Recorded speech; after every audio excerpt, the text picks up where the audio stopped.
Muy buenas tardes a todos, todas y todes. Bienvenidos, bienvenidas y bienvenidas a este módulo número 10 sobre desigualdad social en el curso sobre Estado de Derecho, Constitucionalismo y Derecho Internacional de los Derechos Humanos. Hoy estamos junto a una gran invitada, la profesora Betilde Muñoz Pogosian. Ella es politóloga, doctora en Ciencias Políticas de la Universidad Internacional de Florida, Miami, directora del Departamento de Inclusión Social de la Organización de los Estados Americanos, OEA. Fue directora del Departamento de Cooperación y Observación Electoral entre los años 2012 y 2014. Su trabajo se vincula a los procesos de democratización en América Latina y el estudio de los sistemas electorales, derechos de la mujer, perspectiva de género, derechos humanos, equidad e inclusión social. Es socia fundadora y coordinadora de la red Politólogas No Sin Mujeres. Betilde, muchas gracias por haber aceptado nuestra invitación y tiene su tiempo. Muchísimas gracias, Esteban. Muy buenas noches a todas las personas que se conectan, bueno, que están participando de este diplomado y que se conectan en este módulo de hoy. Para mí es un gusto saludarlos desde Washington, D.C., entendiendo que están no solo en Chile, sino en diferentes países de nuestra América Latina. Como parte de este programa de formación, mi módulo va a estar enfocado, y voy a empezar a compartir pantalla, va a estar enfocado en el tema de la desigualdad social, tratando de hacer un balance de cuál es la situación, cuál es el estado de situación de desigualdad en América Latina. Déjenme ampliar acá. Y un poco pensar cuáles son los marcos normativos de derechos humanos que nos pueden ayudar a pensar en las respuestas que podemos plantear ante el tema de la desigualdad social y la desigualdad en todas sus dimensiones. Y ahorita vamos a ver un poco también el tema de los conceptos. Y quiero también que repasemos lo que son los elementos fundamentales de una política pública que atiende fenómenos de desigualdad, que sea inclusiva y con enfoque de derechos, porque bueno, todo el mundo habla de este tema de enfoque de derechos y pocos conocen en qué consiste. Espérense que me estoy poniendo mi timer. Muy bien. Entonces, para esta presentación, lo que vamos a hacer primero es repasar los conceptos básicos vinculados a la agenda de desigualdad e inclusión social. Luego quiero que hagamos un breve pantallazo sobre el panorama regional. ¿Qué nos dicen los números? ¿Qué grupos tenemos que analizar a la hora de pensar en temas de desigualdad en América Latina? Luego, la gran pregunta de por qué. ¿Por qué nos tiene que importar trabajar en el tema de la desigualdad? Y cómo esto impacta lo que son pilares fundamentales de la construcción de nuestras sociedades en la región. ¿Cómo impacta la desigualdad en la democracia? ¿Cómo lo hace en el tema de seguridad? ¿Cómo impacta el tema del desarrollo? Y por supuesto, lo que es central a esta agenda, que es el limitado acceso que muchas personas en nuestra región tienen a sus derechos humanos, y pensados los derechos realmente en todas las dimensiones, ¿no? En la dimensión de derechos políticos y civiles, al igual que la dimensión de derechos económicos, sociales, culturales, ambientales, ¿verdad? Y los de tercera generación que se ocupan de poblaciones específicas. En cuarto lugar, repasaremos los marcos normativos que, como yo tiendo a decir, son nuestra carta de navegación, ¿no? Nos plantean el deber ser, nos plantean también compromisos que los estados tienen en materia de derechos y en materia de igualdad y no discriminación para la ciudadanía en nuestra región. Y yo quiero que hagamos un repaso también sobre cuáles son los fundamentales, o digamos los que nos deben servir de norte, pensando también en estas dimensiones de los derechos humanos. Y finalmente, que hablemos muy brevemente, pero ojalá esto también dispare una conversación en el periodo de preguntas y respuestas, enfocado en los 3 principios de las políticas públicas con enfoque de derechos. ¿Va? Es un poco así como he pensado la progresión de esta presentación y ojalá nuestra discusión en el periodo posterior. Muy bien. ¿Qué entendemos por desigualdad? ¿Qué entendemos por inclusión social? Y digamos, pongámonos todos en la misma página a la hora de abordar estos temas. Hay, bueno, diversas definiciones y diversos entendimientos sobre sobre el tema de la desigualdad. Por supuesto, aquí hay que partir citando la definición más objetiva y tradicional que han utilizado los bancos de desarrollo, las instituciones financieras, que miden desigualdad netamente mirando el ingreso, ¿no? El income, ¿no? Income inequality, cuáles son, digamos, quiénes son los que más ganan, quiénes son los que ganan menos, y cuáles son las brechas entre los que más ganan y los que ganan menos. Y así, por ejemplo, hay medidas que ilustran esta situación, por ejemplo, cuando hablamos de personas viviendo en pobreza que ganan $2 por día, ¿no? Es un poco desactualizada, pero es la medida que se utiliza, perdón, $4 por día, y aquellas personas que viven en pobreza extrema ganando $2 por día. Después se habla del 1%, ¿verdad? Del 1% que gana, que concentra toda la riqueza, y se utiliza la medida del coeficiente de Gini para ilustrar esa diferencia entre los que menos ganan y los que más ganan. Instituciones como la Oxfam hablan de la desigualdad social entendida como una situación socioeconómica que se presenta cuando una comunidad, un grupo social o un colectivo recibe un trato desfavorable respecto del resto de personas, el resto de miembros del entorno al que pertenecen, ¿verdad? Entonces habla de una manera diferente en que las personas participan, una manera diferente en que las personas son tratadas, y esto obviamente tiene que ver con sus derechos. Mientras que otros autores hablan de asimetría en la distribución de recursos, servicios, privilegios, responsabilidades, prestigio y últimamente poder como una manera de definir la desigualdad. Y no podemos entender el fenómeno de la exclusión social en negativo o la inclusión social en positivo, que es lo que aspiramos lograr, sin poder entender el fenómeno de la desigualdad, porque termina impactando todas las dimensiones de la ciudadanía, de las personas, digamos, y afecta la manera en cómo las sociedades se articulan, cómo se implementan los pactos sociales plasmados en las constituciones, y afectan también la cohesividad o digamos la cohesión social, es la palabra, ¿verdad? En las sociedades, ¿no? Que está basada, por supuesto, en la construcción de confianza, en el sentido de pertenencia, en el sentido de empatía, de que todos que todos gozamos una cancha nivelada para acceder a los derechos. Desde la OEA hablamos, digamos, tratamos de enfocarnos en el fenómeno de la desigualdad de una manera multidimensional, ¿no? No solamente hablando del tema de la diferencia de ingresos, ¿no? La distribución desigual de ingreso, patrimonio, ¿no? Sino también de brechas en cuanto a oportunidades, y hablamos de todo el ciclo de la vida, ¿no? Desde la niñez, la adolescencia, hasta los adultos mayores, ¿verdad? Y el acceso y calidad que se tiene a los bienes y a los servicios. Pero hablamos también, desde la OEA, cuando hablamos de desigualdad, a la situación que enfrentan digamos, de vulnerabilidad y de destrato diferente y desfavorable en la sociedad de personas que por sus características inherentes que las definen, sus identidades, sufren discriminación y exclusión social, que últimamente no les deja acceder a sus derechos, digamos, en igualdad de condiciones que el resto de las personas. Terminan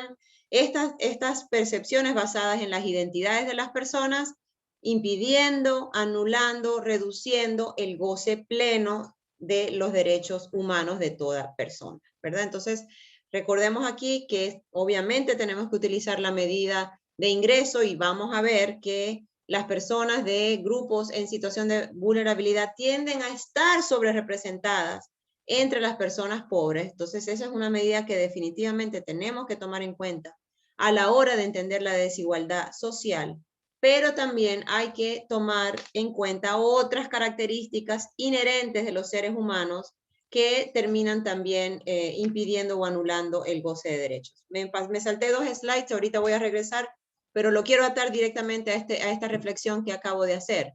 El tema de la inclusión social, ¿no? El tema de la igualdad, no es tan desigualdad, perdón, no es solamente el tema económico, y esto lo digo porque cualquier persona, sin importar su condición socioeconómica, es decir, vamos a poner el ejemplo, pues sí, sin importar si tiene condiciones económicas, socioeconómicas favorables, de todas maneras puede enfrentarse a la exclusión, de todas maneras puede sufrir desigualdad como consecuencia de discriminación por motivos de estos factores que pongo aquí: raza, género, religión, orientación sexual, identidad de género, si viven en una situación de pobreza, que de nuevo esto está atado al tema de la diferencia de ingreso. Si vive en una población rural versus una población urbana, si vive en la periferia versus en las capitales, si tiene una discapacidad o no tiene una discapacidad, o por razón de su edad, y aquí hablamos desde juventudes, ¿no? Niñez y adolescencia, hasta personas que son adultos mayores. Entonces, esta reflexión es importante porque no, pues tenemos que ir más allá de la mirada simple de la desigualdad social basada en el ingreso y entender que una persona, aún teniendo condiciones socioeconómicas favorables, puede ser objeto de desigualdad y de discriminación. Regreso a esta definición que también quería cubrir, que es de la inclusión social como proceso realmente que mejora los términos en que las personas y los grupos colectivos, grupos sociales, participan en la sociedad, mejorando el acceso a oportunidades y la dignidad de las personas, ¿verdad? Esto es la definición del Banco Mundial. La ONU utiliza términos, conceptos similares para entender la inclusión social, ¿verdad? Hablando de mejora de oportunidades, acceso a recursos, y añade un elemento importantísimo que es el tema del el respeto de los derechos humanos y darle voz a estos grupos y a estos colectivos y grupos sociales que históricamente han sufrido desigualdad. Desde la OEA, como decía, entendemos la inclusión social como un proceso por el cual se alcanza la igualdad y el proceso para cerrar brechas en cuanto a productividad, capacidades, ¿verdad?, que resultan ser las principales causas de la inequidad. Y habla también últimamente de la dignidad de las personas, ¿no? Es una manera, un proceso en el que tomamos acciones de política pública, proyectos, intervenciones que nos ayudan a mejorar los términos en que las personas participan y son parte de la sociedad y respetan, valoran su diversidad y su dignidad como miembros o como ciudadanos, ciudadanas, ciudadanes de nuestra sociedad, ¿verdad? Esta es la lámina que les mencionaba, que quizás la debería cambiar de orden, pero que yo creo que nos ayuda a ver que a pesar de una condición socioeconómica favorable, de todas maneras se pueden enfrentar situaciones de exclusión y desigualdad debido a estos factores que vamos a ver están contenidos en nuestras convenciones. Les dejo también a modo de referencia algunos índices que existen en diferentes instituciones que permiten medir dimensiones de desigualdad, dimensiones de exclusión, de progreso social, inclusión social, ¿verdad?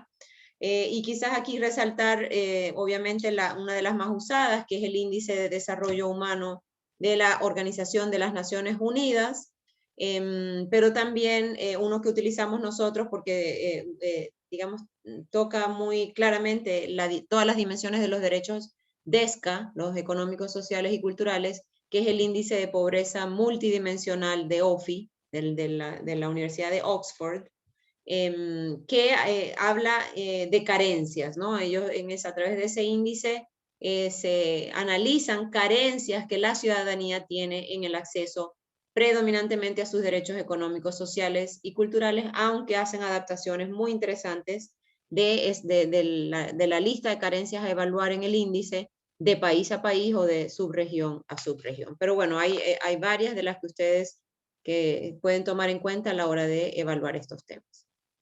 Quería mencionar también una definición clave en el trabajo en materia de desigualdad social, que es el concepto de grupos en situación de vulnerabilidad, para referirse a personas que históricamente se han visto en situaciones de vulneración de derechos muy graves y sostenidas en el tiempo, ¿verdad? Y en situaciones sostenidas de desigualdad, y que por esta situación de desigualdad persistente tienden a ser más susceptibles a que sus derechos sean violados, ¿no? De nuevo, en todas las dimensiones de los derechos. Y aquí quiero hacer una reflexión importante y es el entendimiento, y ojalá todos podamos cambiar como ese chip, ese paradigma en nuestras cabezas, y no hablar de personas, o digamos, no hablar de grupos vulnerables per se, ¿verdad? Nosotros desde la OEA tratamos de, y tenemos que estar como conscientes y ser deliberados a la hora de utilizar este concepto.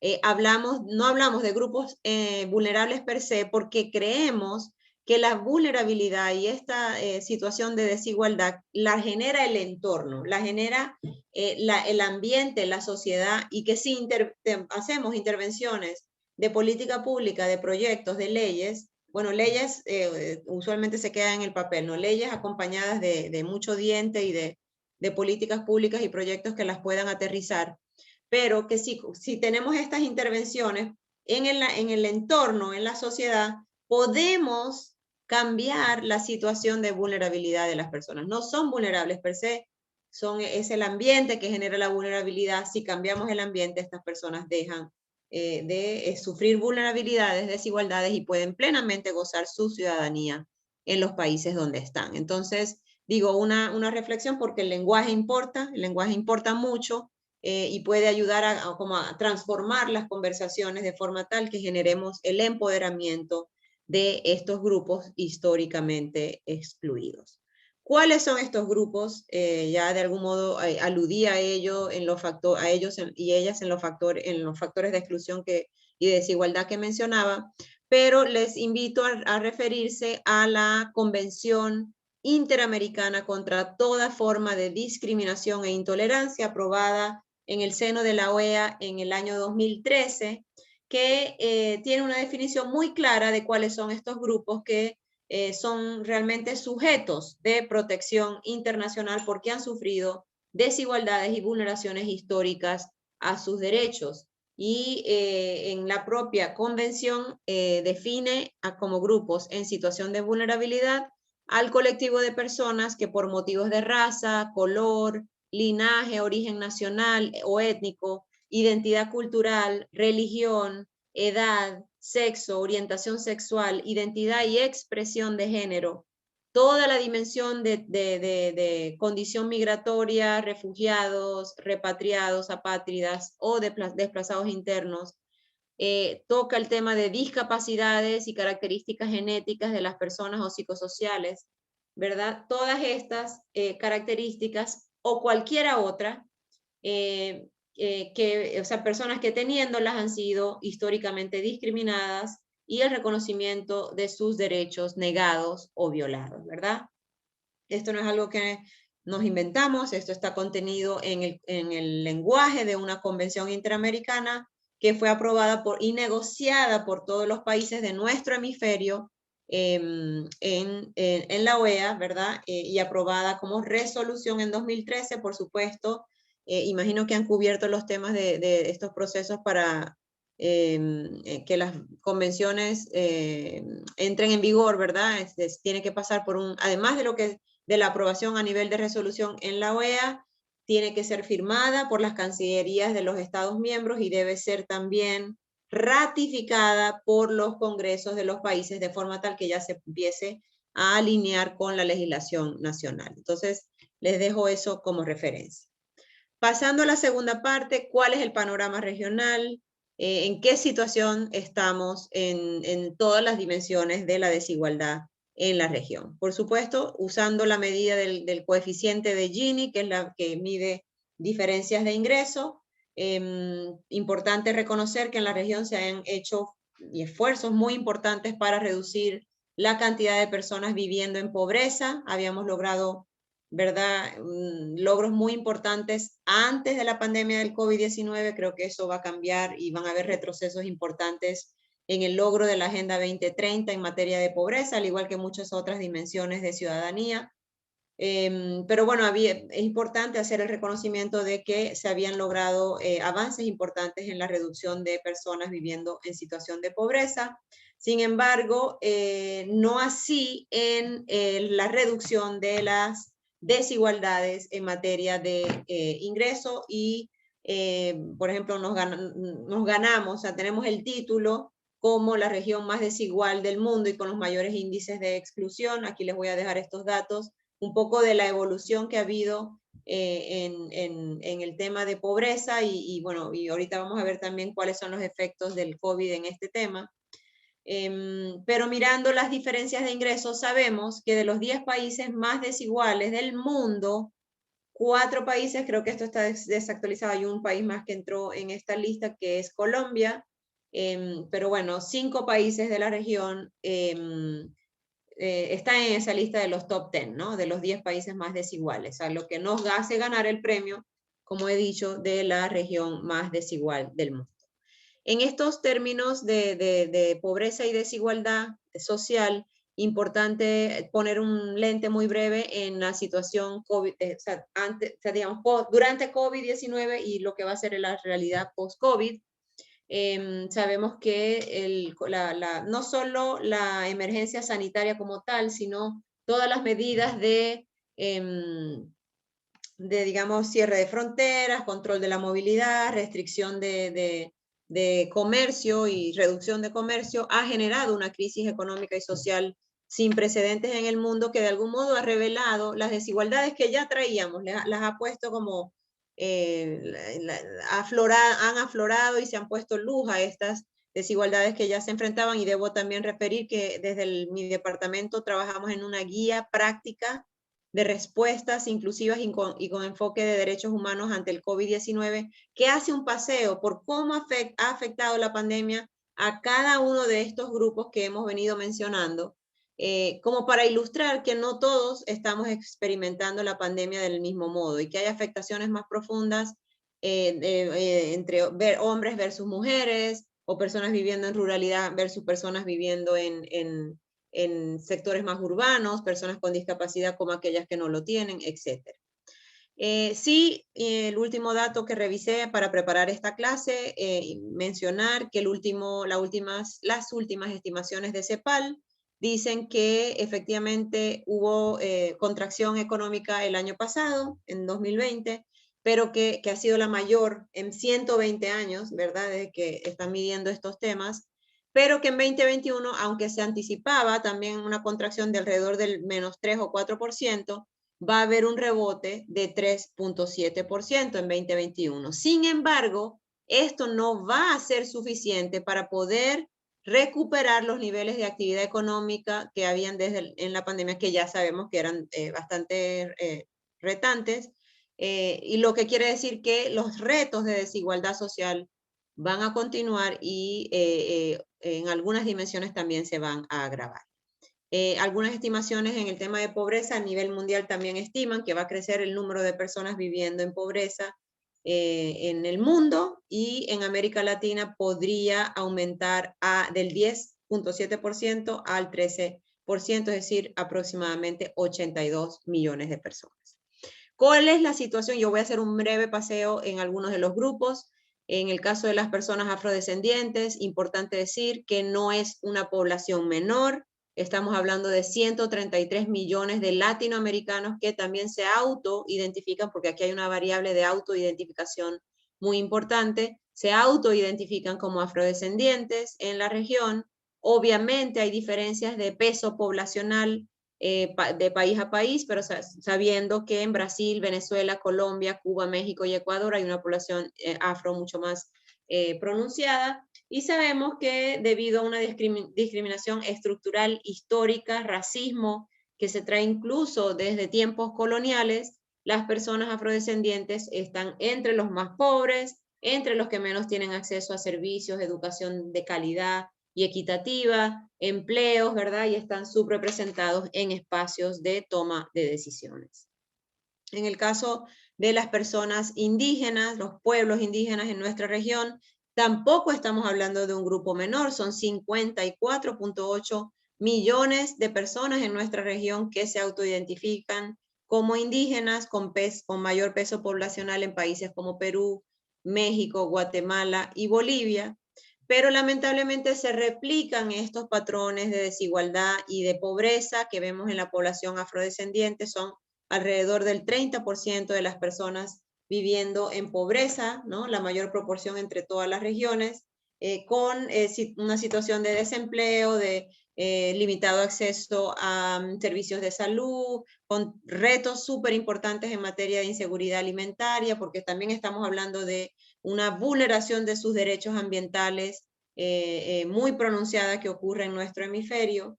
Y también, por supuesto, una muy limitada representación en los espacios de toma de decisiones a nivel local, a nivel estatal y a nivel nacional.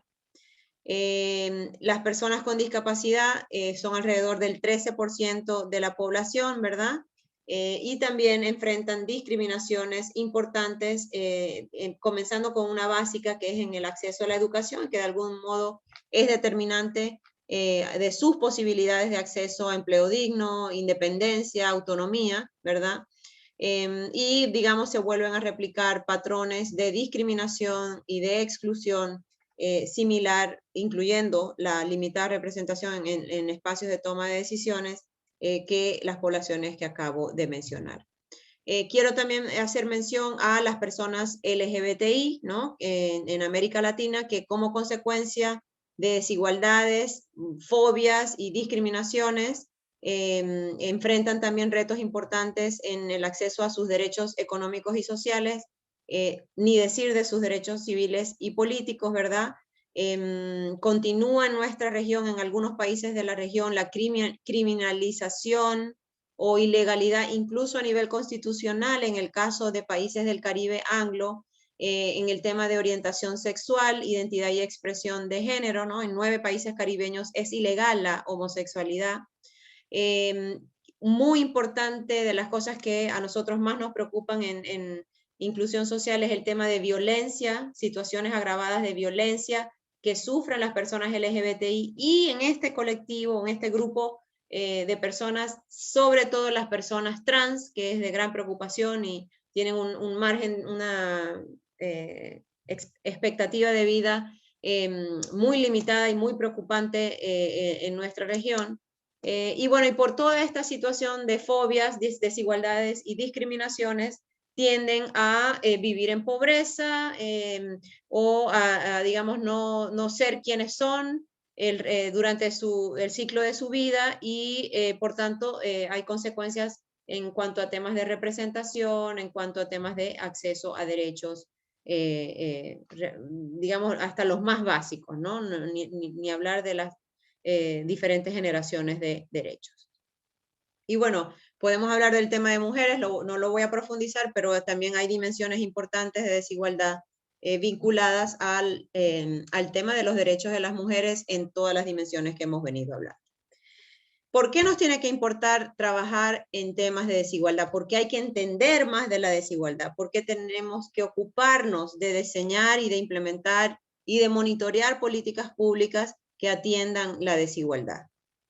Porque importa porque tiene consecuencias muy concretas en nuestras democracias, en nuestro desarrollo como región, en temas de seguridad y, por supuesto, en el tema de derechos humanos, que es lo que más directamente está vinculado. Pero pasando en la dimensión democracia, yo quiero mencionar que hay diversos estudios, yo cito aquí uno, pero hay varios otros de la POP, por ejemplo, en la Universidad de Vanderbilt, en Estados Unidos, el propio Latino Barómetro, otras encuestas que se hacen de Ipsos en diferentes países, que han mostrado una correlación, ¿verdad? No una causalidad, pero sí definitivamente una correlación entre las percepciones que la ciudadanía tiene de la desigualdad material, social, ¿verdad?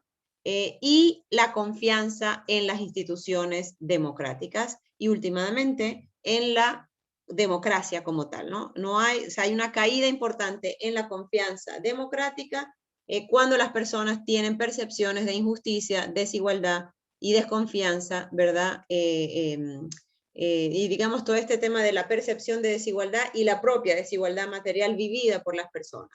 Obviamente hablamos y hay diferentes discusiones que se dan en cuanto a la democracia de bienestar, ¿verdad? O sea, o cómo hay una expectativa incumplida por parte de la democracia de eliminar esta desigualdad que sufren muchas personas, Por tanto, hay que seguirnos ocupando de este tema de la desigualdad para proteger a la democracia como hasta ahora la única o la mejor forma, aunque seguramente ustedes, gente joven, están pensando otras maneras de organizar el poder, pero hasta ahora, hasta que no nos den una nueva, la democracia es la mejor manera de organizar el poder y de resolver los conflictos en nuestras sociedades, y si queremos preservarla, tenemos que ocuparnos del tema de la desigualdad. Hay también estudios muy interesantes que hacen también correlaciones entre percepciones de desigualdad y tasas de criminalidad, ¿verdad? Y hablan también de una correlación entre percepciones de las personas de no recibir beneficios del empleo formal, ¿verdad? Y tendencias a comportamientos antisociales como no obedecer la ley, no pagar impuestos, no votar, no respetar las leyes del tráfico, no sé, hasta no cuidar los espacios públicos donde nos estamos, que utilizamos, ¿verdad? O sea, esa es las versiones más simples. Las versiones más violentas, por supuesto, son tasas de criminalidad y homicidios que también han sido estudiados como conectados a la situación de desigualdad y exclusión que enfrentan muchas personas en nuestra región. Está todo el tema del acceso diferenciado para ciertas poblaciones a la justicia, que está directamente relacionado con situaciones históricas de desigualdad que han enfrentado ciertas poblaciones como las personas indígenas, ¿no? Sobrerepresentadas en las cárceles, o personas afrodescendientes que son incluso víctimas de perfilamiento racial. Está también toda la dimensión que vuelve a despertar de algún modo Colombia con las recientes protestas que hemos visto en ese país, pero es esta vinculación entre percepciones de desigualdad y de injusticia en decisiones vinculadas a los derechos sociales y políticos de las personas, y la erupción de protestas, movilizaciones sociales, ¿verdad? Por parte de la ciudadanía, ¿verdad? Y esto es un tema de un hastío que hay de la propia ciudadanía de continuar viviendo situaciones de desigualdad combinados con el fenómeno de la corrupción. Obviamente hace tiempo tuvimos, bueno, yo he venido como actualizando esta presentación.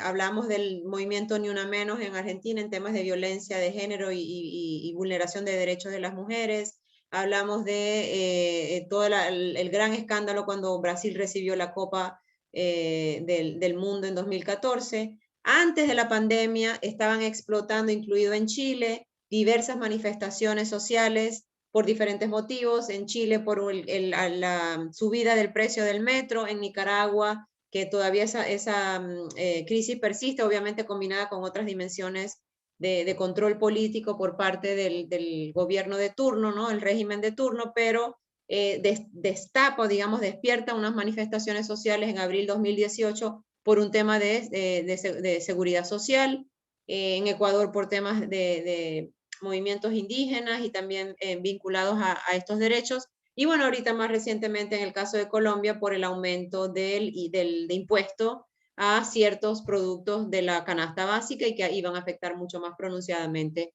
a poblaciones vulnerables, en situación de vulnerabilidad. Entonces hay una relación también en esto de el no ocuparnos de los derechos de las personas y los temas de desigualdad y la conflictividad. Y últimamente, y la cuarta razón, es el tema de que las situaciones persistentes de desigualdad tienen como consecuencia una baja en la representatividad y en la calidad de las decisiones que emergen del sistema político, porque tienden a ser un reflejo de ciertas élites que son las únicas que logran acceder a sus derechos plenos en todas las dimensiones para después poderse ocupar de la cosa pública, invertir en una campaña, poder ser electos, etcétera, etcétera, ¿verdad? Entonces se ve comprometida la calidad, la representatividad, el buy-in, ¿verdad?, de las decisiones de política pública, del sistema político y la ciudadanía. ¿Con qué contamos? O sea, ¿dónde podemos mirar a la hora de abordar estos temas de desigualdad y sobre todo a la hora de diseñar políticas públicas que puedan ayudar a revertir estas situaciones de desigualdad?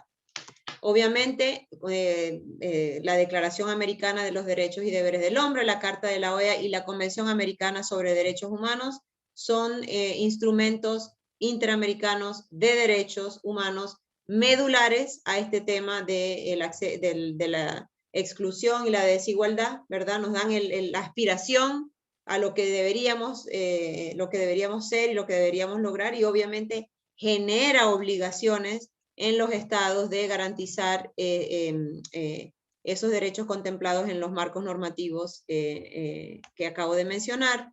En la dimensión de derechos económicos, sociales y culturales, contamos también con el primer instrumento del sistema interamericano en materia de DESCA, que es el Protocolo de San Salvador, ¿no? Que fue aprobado en 1988, entró en vigor en 1999, y que, digamos, reconoce un catálogo de derechos, ya dejando de ser concebidos como servicios que otorga un gobierno para llegar a ser derechos que las personas tienen y los estados obligación tienen de cumplir, ¿no?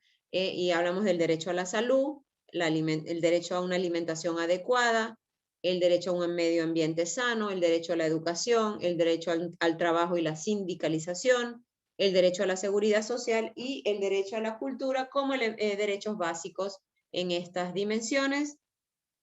Vale decir que digamos, el protocolo de San Salvador también tiene una serie de indicadores. Aquí les pongo la portada del libro, se llama Indicadores de Progreso para la Medición de Derechos Contemplados en el Protocolo de San Salvador, que de algún modo toma lo que está escrito en el instrumento jurídico y lo transforma en indicadores para medir derechos, ¿verdad?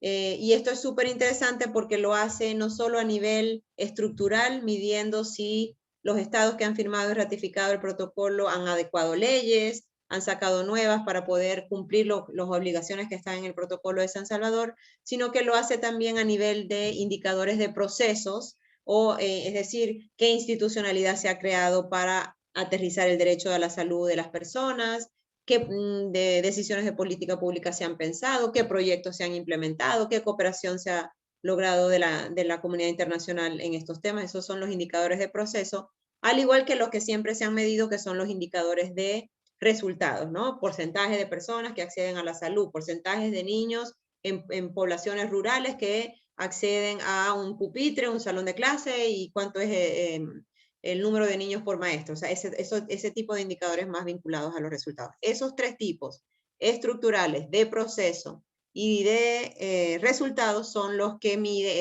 este sistema de indicadores del protocolo de San Salvador, haciéndolo también tomando en cuenta tres principios fundamentales, transversales: el de la igualdad y no discriminación, el del acceso a la justicia, y aquí es importante mencionar que los derechos sociales y económicos pocas veces se llevan a la justicia.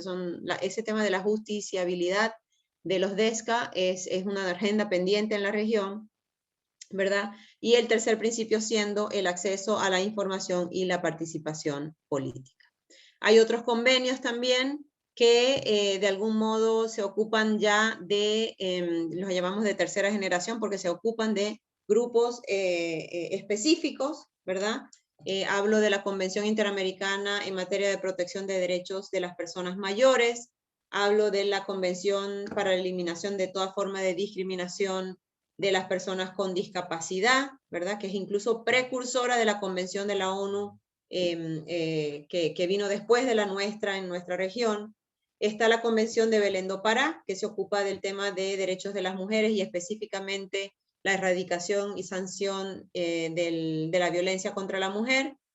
Hay dos instrumentos de soft law que no son vinculantes, que están a nivel de resolución de la OEA, que son la Declaración Americana sobre los Derechos Humanos de los Pueblos Indígenas, aprobada en 2016, después de 17 años de negociación que se dio para poder lograr el consenso del contenido de esta declaración. El Plan de Acción Regional del Decenio de las Personas Afrodescendientes, también un instrumento de soft law, pero que contempla acciones concretas que los estados también se comprometen a llevar a cabo para acercar derechos y reducir la desigualdad que enfrentan las personas afrodescendientes. Y cierro con estos dos convenios: la Convención Interamericana contra el Racismo, la Discriminación Racial y Formas Conexas de Intolerancia, y la Convención Interamericana contra toda forma de discriminación e intolerancia, que se ocupan de este tema de la discriminación y de la desigualdad en todas las dimensiones, y que realmente son dos convenciones espejo, son idénticas, excepto que en la segunda, Convención Interamericana contra toda forma de discriminación e intolerancia, abrimos brecha en la región porque reconocemos a las personas LGBTI como sujetos o sujetas de protección internacional. Vale decir, y esto solo a modo de referencia, que en las negociaciones de esta convención se partió con un contenido, un lenguaje. Sin embargo, los países caribeños y otros más decidieron separar las negociaciones y retirando a las personas LGBTI como sujetos reconocidos de protección internacional, mientras que otros países continuaron, y hay países incluso que firmaron ambas convenciones, pero un segundo grupo que se fue con todo, digamos, contemplando todos los sujetos que requieren protección, incluidas las personas LGBTI. Y esos serían los instrumentos normativos que protegen derechos de estas poblaciones. Y quiero cerrar, porque yo creo que ya llegué casi a mis 4 minutos, sí, 40 minutos, con lo que yo recomiendo tomen en cuenta, digamos, estos 3 principios de las políticas públicas inclusivas y con enfoque de derechos. O sea, cuáles son los contenidos de estas soluciones de política pública que puedan ayudar a reducir la desigualdad y acercar derechos a las personas, ¿verdad? A la hora de diseñar. La primera es la transversalidad de los contenidos de los marcos normativos de derechos. Cuando uno dice diseñar política pública con enfoque de derechos, no es más que las políticas que se diseñan yendo a mirar lo que dicen los instrumentos normativos sobre lo que se debe cumplir. Mucho mejor si son instrumentos como el Protocolo de San Salvador, donde un grupo de trabajo específico se dedicó a diseñar indicadores estructurales de proceso y de resultados que permitan acercar derechos a las personas. Entonces, diseñar política pública con enfoque de derechos significa diseñarlos teniendo como norte, teniendo como carta de navegación el marco normativo específico al derecho que quiere acercar esa política pública. Un segundo principio clave es el de la igualdad y no discriminación, es decir, es tomar en cuenta las desigualdades históricas que han sufrido los grupos, ¿verdad? Y diseñar la política tomando en cuenta esa realidad de forma tal que puedan introducirse dispositivos que permitan nivelar la cancha en el acceso a derechos a unos grupos versus otros. Y el tercer principio, y con ese voy a cerrar, es el de la interseccionalidad, que es un concepto que estamos utilizando mucho más recientemente en el campo de los derechos humanos y en el campo de las personas como yo que trabajamos los temas de desigualdad e inclusión, que explica situaciones específicas, digamos, donde se cruzan ejes de desigualdad, ¿verdad? ¿Qué quiero decir? O digamos, donde se cruzan las identidades de las personas, generando aún mayores, o digamos, generando situaciones agravadas de exclusión y de desigualdad a unas personas versus otras. Por ejemplo, podemos utilizar este ejemplo de cómo se vive la pandemia, cómo vive la pandemia una mujer afrodescendiente viviendo en las costas de Colombia, ¿verdad? Versus una mujer de tez blanca viviendo en Bogotá. Obviamente experimentan la realidad diferente. En el primer ejemplo se cruza la variable de sexo, se cruza la variable de etnia, ¿no? de raza y etnia, y se cruza la variable de residencia, ¿no? Urbanidad versus, digamos, sector urbano versus rural o costeño, ¿verdad? En la segunda son otras, el cruce de identidades es otra, y obviamente en un caso se experimentan muchas más desigualdades que en el otro. Eso es lo que se refiere el concepto de interseccionalidad. Es operar sabiendo que hay varias identidades en las personas y que tenemos que diseñar la política pública pensando en el cruce de esas desigualdades. Aquí debo decir, podemos hablar más, estamos en pañales en América Latina en el diseño de política pública bajo este concepto, porque tendemos a hacer políticas públicas separadas, ¿no? Por ejemplo, hay una política en el caso de la mujer afrodescendiente en una situación de COVID viviendo en la costa. Bueno, digamos, si es una mujer que sufre violencia de género, bueno, hay una política pública y hay una institucionalidad que nada más se ocupa de las mujeres, que se ocupa de las mujeres at large, no en la diversidad de mujeres que experimentan violencia de género. Hay otra institucionalidad y otra política pública que se ocupa del tema laboral. Hay otra institucionalidad que se ocupa del tema de vivienda digna. O sea, todavía estamos realmente aprendiendo y no hay muy buenos ejemplos, lamentablemente, donde se ilustre el cruce de estas desigualdades, o digamos, políticas públicas que atiendan a realidades donde se cruzan estas desigualdades. Nos falta mucho. Pero es importante que empecemos a pensar en estos términos y empecemos a innovar en cuanto a cómo dar respuesta a este cruce de desigualdades. Lo dejo hasta acá. Un poco la visión del trabajo que se debe hacer en materia de desigualdad es entender que la equidad es el fin, ¿no? La inclusión social es un proceso que nos acerca a este fin, y el ejercicio pleno de todos los derechos de las personas es la mejor estrategia y nos da la carta de navegación para alcanzar estas metas. Les dejo también anotados en cintillo, pero lo voy a poner acá, creo que aquí viene una lámina, con mis redes sociales para que también sigamos la conversación, para que ustedes sigan mi trabajo y yo también seguir el vuestro. En Twitter me pueden encontrar en @BeticaMunozPogo, en Facebook Betica Muñoz Pogosian, y en Instagram también estoy como @BeticaMunoz, ¿no? Y también estaba en los cintillos de las láminas que le voy a dejar a Esteban para que se las pueda compartir a ustedes posteriormente. Lo dejo hasta acá. Espero que les haya sido útil este contenido que preparé y fui afinando para ustedes, y por supuesto muy atenta a los comentarios, preguntas, respuestas, reflexiones que ustedes puedan tener. Muchísimas gracias, Betilde, por tu increíble presentación, la verdad muy clarificadora con respecto a estos conceptos que son tan relevantes para poder superar la desigualdad social que sufre nuestra región. Vamos a dar paso a la ronda de preguntas, pero antes voy a dar un aviso que ya adelanté ayer. Este lunes 14 de junio a las 7:30 de la tarde, hora Chile, vamos a iniciar nuestro ciclo de conversaciones a través de Instagram Live sobre derechos humanos. Nos va a estar acompañando Bárbara Sepúlveda, quien es abogada y constituyente electa por el distrito número 9, para que nos puedan acompañar.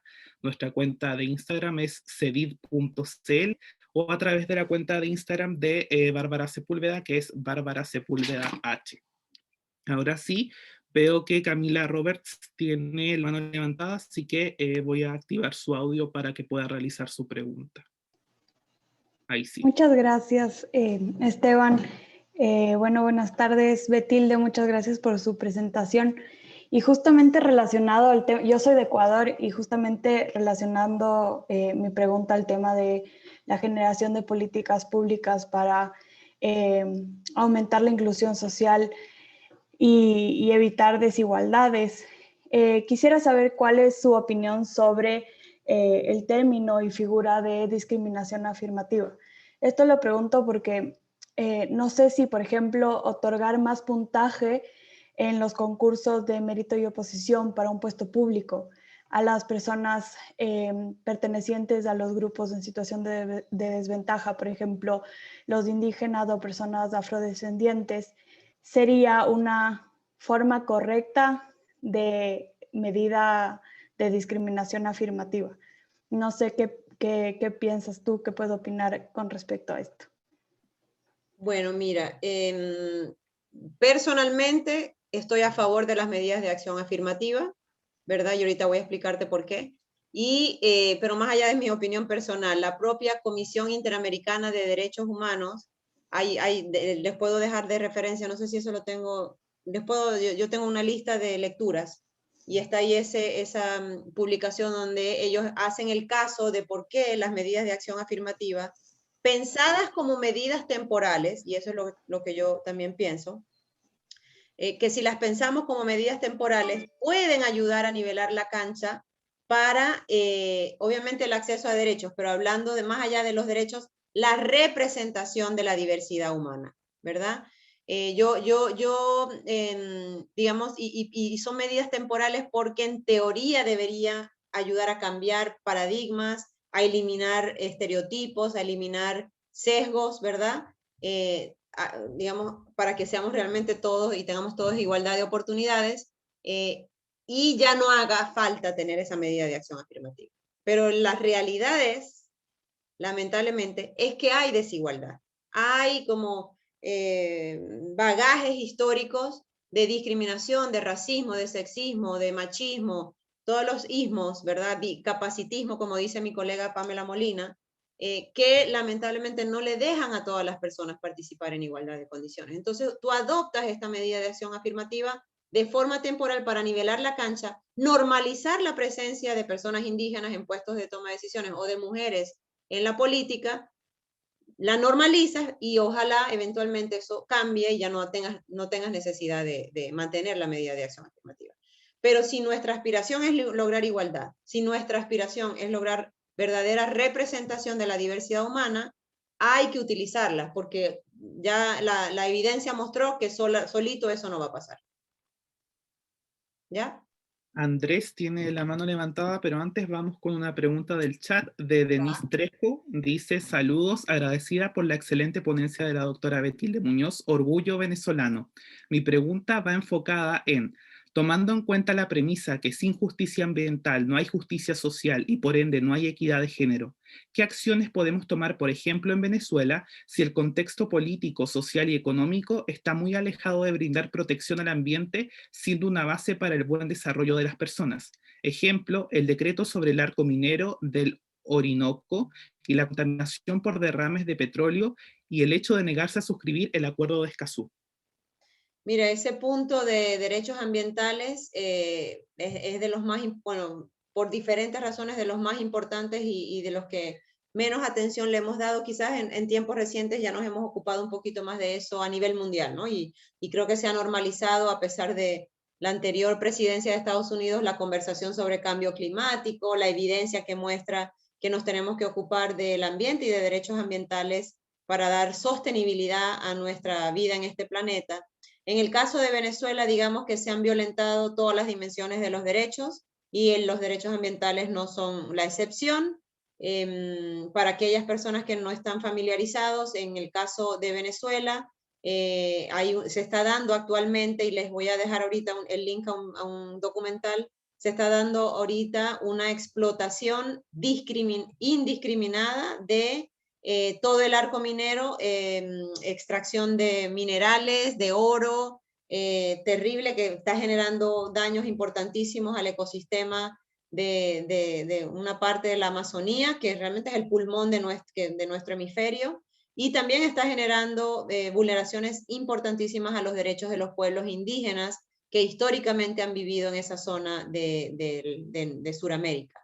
Esto está pasando en la actualidad, obviamente requiere una combinación de fuerzas internas, ¿no? de actores y de sociedad civil, de activistas ambientales dentro de Venezuela, con colegas y aliados a nivel internacional, porque ahí también se empiezan a combinar crimen organizado, actividades ilícitas e ilegales, todo el tema de trata de personas, o sea, es bastante problemático lo que está ocurriendo y mi recomendación en cuanto a la pregunta que me hacen es el activismo ambiental dentro del país con aliados a nivel mundial que puedan fortalecer la acción que se da internamente. Les voy a pasar el documental. Ahora sí vamos con la pregunta de Andrés Solís. Ahí sí. Listo. Bueno, primero quiero agradecer a buena clase, profesora. Saludos desde Caracas. Mi pregunta básicamente era ¿qué avances hemos conseguido a nivel de la región justamente en el tema de interseccionalidad que lo tocó al final? O sea, me interesaría saber si tiene algún ejemplo que nos pudiese decir, porque por ejemplo yo me he encargado el último año de llevar delegaciones de modelos de Naciones Unidas a congresos de Estados Unidos, en Chicago, en Harvard, y lo que más nos damos cuenta es que hay una mentalidad a favor de incluir a las personas sin importar el género o cómo se identifiquen y abrir las puertas completas a lo que sería hablar de eso, de la interseccionalidad, pero siento que, bueno, o sea, lo que pasa es que en Venezuela uno se tiene que sacar el chip, pero a nivel de Latinoamérica no sé qué tanto progreso puede haber habido. Bueno, mira, a ver, es como una respuesta, un vaso medio lleno y medio vacío, como lo quieras ver, ¿no? En cuanto a entender el concepto y empezar a utilizar el concepto, creo que vamos avanzando. O sea, hay resistencias todavía de ciertos países, de ciertos grupos que hacen activismo antiderechos, que no quieren, se rehúsan a utilizar este concepto de la interseccionalidad. Pero en el campo de los derechos humanos es cada vez más usado, es cada vez más entendido, es una variable a la hora de tener conversaciones y de diseñar políticas públicas en el tema. Eso en cuanto al qué, ¿no? Y hay países, no sé, Argentina es un caso muy ejemplar en el entender y en el hacer advocacy por este concepto de la interseccionalidad, lo veo, o sea, te lo puedo decir porque ese es mi trabajo con los países acá en Washington, en la OEA. Ahora, ese es el qué, pero en el cómo el vaso está medio vacío porque todavía o sea, yo no te puedo decir, oye, qué tremenda práctica la de Perú, la de El Salvador, X, oye, en conectar este concepto de interseccionalidad a la hora de diseñar la política pública. No, tendemos a responder a los retos en materia de desigualdad de forma, bueno, en inglés se dice silos, ¿no? En silos. Una política para esto, otra política para esto, otra. Una institucionalidad para esto, una para el otro. Pero no hay ejercicios buenos de interseccionalidad, que el correlato a nivel de gobierno es intersectorialidad, ¿no? Combinar sectores de gobierno para dar una respuesta coordinada. No, nos cuesta mucho, ¿no? Pero bueno, eso es como, yo no sé, parte del ADN de los gobiernos de que no lo han aprendido a hacer, pero yo espero que con el tiempo sí podamos ver cada vez más ejemplos de esto. Constanza Vázquez pregunta, ¿de qué manera la participación y la deliberación ciudadana puede ser más inclusiva en el contexto de democracias representativas? Bueno, es bien amplia la pregunta, ¿no? Bueno, hay diversas formas. La más concreta siempre es el voto en elecciones periódicas y voto directo y secreto, pero creo que te estás refiriendo a otras acciones que se pueden generar para conectar a la ciudadanía con las decisiones de política y las decisiones del sistema político. Yo ahí, por ejemplo, soy muy respetuosa y creo que es para beneficio de los gobiernos continuar fortaleciendo a las organizaciones de la sociedad civil, ¿verdad?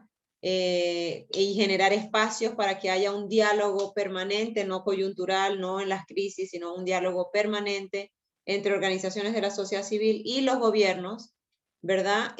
Soy también soy convencida de que a la hora de tomar decisiones de política pública, es una manera de generar participación inclusiva de la ciudadanía es a través del proceso de co-creación, ¿no? Y eso se utiliza mucho en el campo de la política, o sea, se investiga mucho, no es que se hace mucho, se tiene que hacer más, y es el diseñar las respuestas ante los retos de desigualdad, no desde el escritorio de la oficina de gobierno, sino con la gente, ¿no? Las personas con discapacidad siempre dicen, nada sobre nosotros sin nosotros. Y yo creo que eso aplica para todos los otros grupos sociales y para toda la ciudadanía. ¿Quién mejor que las personas que están siendo afectadas por X o Y reto en materia de derechos humanos o de desigualdad para decir cuáles son las afectaciones particulares, cómo se manifiestan y cuáles pueden ser algunas soluciones? O sea, no solo va a enriquecer la respuesta que se dé, sino que va a generar pertenencia y conexión de la gente con el gobierno que está diseñando esa respuesta. Ahora vamos con la pregunta de Victoria Solís. Dice, buenas tardes, gracias por su exposición. ¿Qué rol considera que tienen los derechos sociales y culturales para superar las brechas de en la pandemia? ¿Cómo garantizar la implementación de estos derechos frente a su carácter progresivo, que muchas veces es interpretado por los estados para postergarlos o retardar su garantía? Creo que te perdí un poquito ahí cuando leías. Se me fue la... Dice, Si ¿qué la rol puedes... considera que tienen los derechos sociales y culturales para superar las brechas de desigualdad ampliadas en la pandemia? ¿Cómo garantizar la implementación de estos derechos frente a su carácter progresivo, que muchas veces es interpretado por los estados para postergarlos o retardar su garantía? Bien, mira, yo creo que la pandemia ha revelado y ha acentuado las desigualdades que ya traíamos como región de antes, ¿no? Ejemplos tan claros como el de las mujeres que son víctimas de violencia de género, que como consecuencia de la pandemia tuvieron que estar 24/7 encerradas con su agresor, o incluso niñez y adolescencia también víctima de violencia doméstica. Bueno, por los temas de aislamiento social y de cuarentenas tuvieron que estar encerrados con su agresor. Vemos, eso se comprueba en los incrementos en las llamadas a los números 1-800 o equivalentes en los países de América Latina para reportar casos de violencia, ¿verdad? Siempre tuvimos violencia, la pandemia del COVID-19 las profundizó, pero tenemos también, pensando en qué derechos son, tenemos un marco normativo que es la Convención de Belén do Pará, que nos dice cómo diseñar y cómo implementar una ley de forma tal que se pueda prevenir y ojalá sancionar cuando esto ocurre, ¿no? Pero sobre todo prevenir, que es lo que más queremos. Lo mismo es el caso, por ejemplo, de poblaciones migrantes, ¿no? Que, o sea, por empíricamente está estudiado también, están mayormente representados y representadas en el sector informal de las economías. Llega la pandemia, hay una paralización de la actividad económica, de algún modo los que están en empleos formales pudieron trasladarse al formato virtual para continuar haciendo sus trabajos, pero ¿qué pasa con poblaciones migrantes?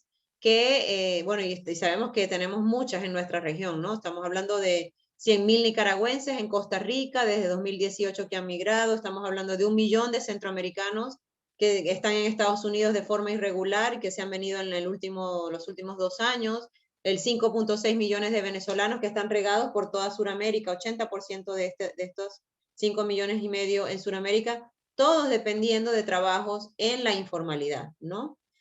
Hay la paralización económica con la pandemia y la pandemia termina, digamos, generando situaciones graves de inseguridad alimentaria, la incapacidad de pagar, ¿cómo se dice?, la renta no es albergue, pero de sus casas y apartamentos, desalojos, etc., que, digamos, la crisis del COVID-19 vino a profundizar. Pero afortunadamente tenemos un instrumento normativo de derechos sociales, económicos, culturales, que es el Protocolo de San Salvador, que da la pauta para diseñar respuestas y dar protección social a estas poblaciones. Algunos países lo han hecho.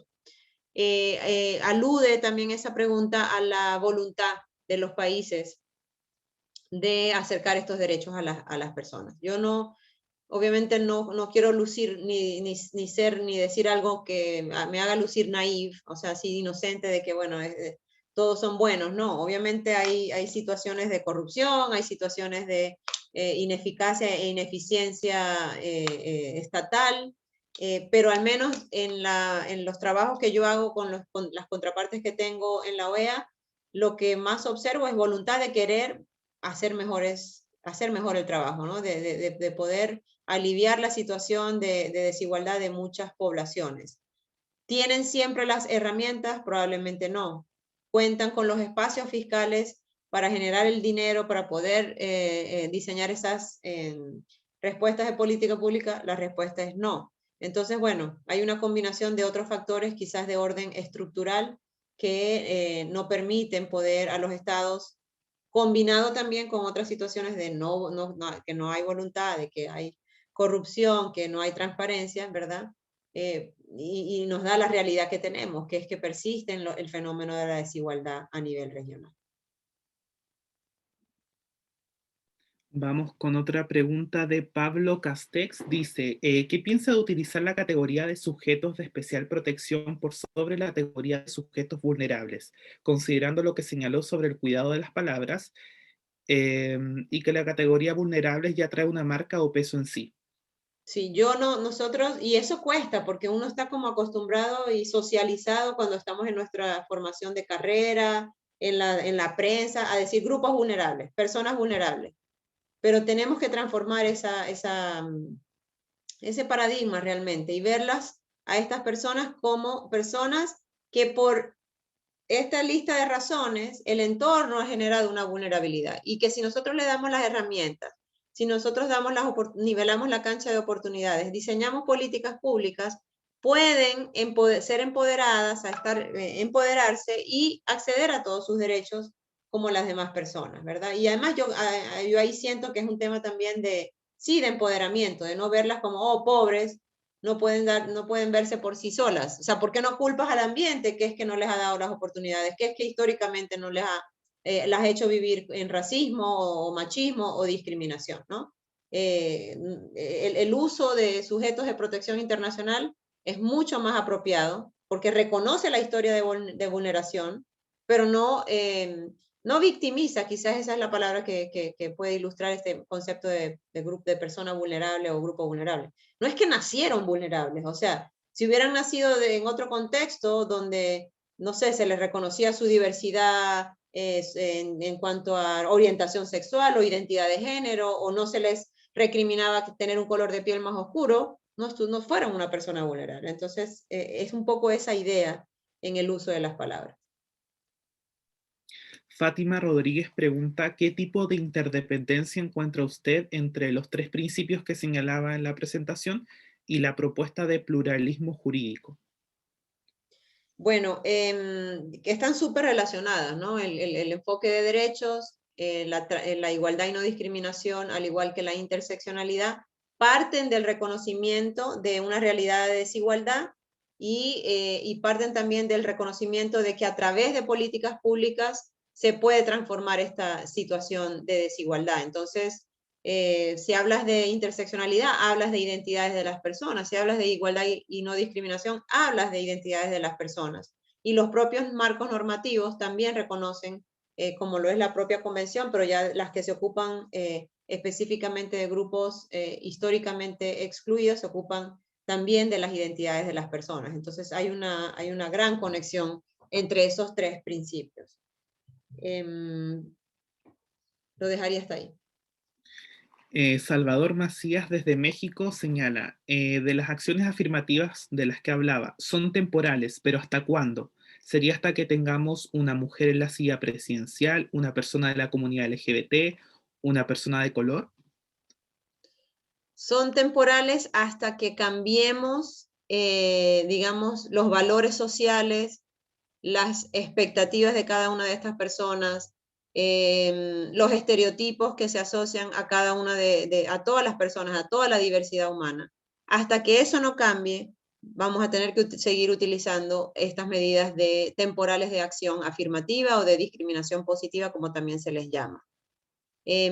Ahora, voy a decir, por ejemplo, yo he trabajado muchos años el tema de cuotas de género a nivel de las listas electorales que los partidos presentan a la ciudadanía para votar, ¿verdad? Históricamente han demostrado que sirven para aumentar la representación de mujeres en espacios de poder y fueron inicialmente pensadas como temporales, porque así las medidas de acción afirmativa son temporales. Pero en los años recientes se ha dado una discusión muy interesante y hoy varios países, incluido Chile, si no me equivoco, Esteban, ya operan con el principio de paridad y no a nivel de y ya no pensando temporalmente, no, es el business as usual, va a ser la paridad. En México, por ejemplo, la paridad en todo, en los gabinetes, en las listas de los partidos, en el servicio, ¿cómo se dice? El servicio de la administración pública. En todos los espacios se va a hablar de paridad y incluso a nivel constitucional, ¿no? Porque las cuotas usualmente se han regulado a través de leyes, la paridad ya está apareciendo a nivel constitucional. Entonces, interesantes las conversaciones que se han dado, idealmente deberían ser eliminadas porque ojalá cumplan su propósito de nivelar condiciones y de eliminar todas las discriminaciones o cambiar esas percepciones de discriminación, pero hasta que no ocurran vamos a tener que seguirlas utilizando. Bueno, Betilde, muchísimas gracias. Antes de cerrar, siempre le damos un minuto al expositor o expositora para que pueda reflexionar sobre algún tema que haya quedado pendiente o simplemente para despedirse. Muchísimas gracias, Esteban. Bueno, no, me gustaron mucho las preguntas, súper claras y muy finas en el análisis. Agradecerles la invitación a compartir con ustedes y bueno, ojalá podamos seguir la conversación por redes sociales. Si necesitan también, te la voy a hacer llegar, Esteban, la lista de lecturas, que también incluye incluso videos de cosas que ayudan a ilustrar muchos de los conceptos que hemos repasado aquí. Quedo a sus órdenes, muy contenta de haber apoyado al centro, a Esteban y a todos sus colegas con este módulo del curso. Y nada, agradecerles de nuevo por la invitación. Muchas gracias, Betilde. Muchas gracias a todos, todas y todes. Recuerden que mañana nos vemos a las 11:30, hora Chile continental, con la segunda clase de este módulo sobre desigualdad social. Hasta entonces. Gracias a todos. Feliz noche. Gracias, Esteban. Chao. Chao, chao. Alejandro, chao.